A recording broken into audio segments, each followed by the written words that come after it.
সাভারে বিএনপির পরিচ্ছন্নতা কর্মসূচি পালন। মোহাম্মদ আসিফুজ্জামান আসিফের তথ্য চিত্রে বিস্তারিত। বাংলাদেশকে পরিষ্কার পরিচ্ছন্ন রাখতে বিএনপির ভারপ্রাপ্ত চেয়ারম্যান তারেক রহমানের নির্দেশে দলটির ৪৭তম প্রতিষ্ঠা বার্ষিকী উপলক্ষে সাভারে পরিচ্ছন্নতা কর্মসূচি পালন করেছে বিএনপি ও অঙ্গ সহযোগী সংগঠনের নেতাকর্মীরা। রোববার সকালে সাভার উপজেলা এলাকায় এ কর্মসূচি পালন করা হয়। এ সময় সড়কে ঝাড়ু দেওয়া ও পড়ে থাকা ময়লা আবর্জনা পরিষ্কার করেন নেতাকর্মীরা। ঢাকা ১৯ আসনের বিএনপির সাবেক সংসদ সদস্য ডাক্তার দেওয়ান মোহাম্মদ সালাউদ্দিন বাবুর নেতৃত্বে এ কর্মসূচিতে অংশ নেন সাভার উপজেলা পরিষদের সাবেক ভাইস চেয়ারম্যান দেওয়ান মোহাম্মদ মঈনুদ্দিন বিপ্লব এবং ঢাকা জেলা স্বেচ্ছাসেবক দলের সদস্য সচিব আসাদুজ্জামান খান মোহন। এ সময় ডাক্তার সালাউদ্দিন বাবু বলেন, প্রতিষ্ঠাবার্ষিকী উপলক্ষে তারেক রহমানের পক্ষ থেকে সাভারে নানা জনবান্ধব কর্মসূচি নেওয়া হয়েছে।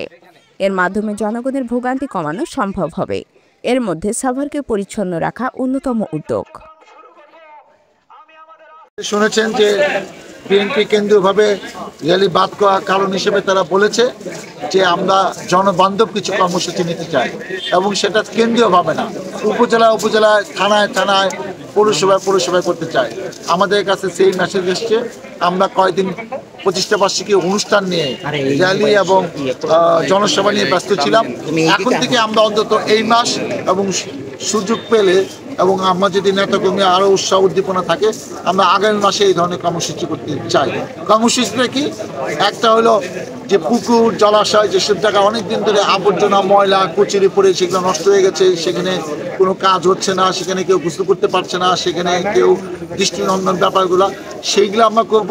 আর সেকেন্ড হলো এই যে রাস্তাঘাট, এটা একটা গুরুত্বপূর্ণ আমাদের প্রশাসনিক একমাত্র, সেই জায়গাতে অনেক কাগজের টুকরা, ময়লা, অনেক কিছু পড়ে আছে।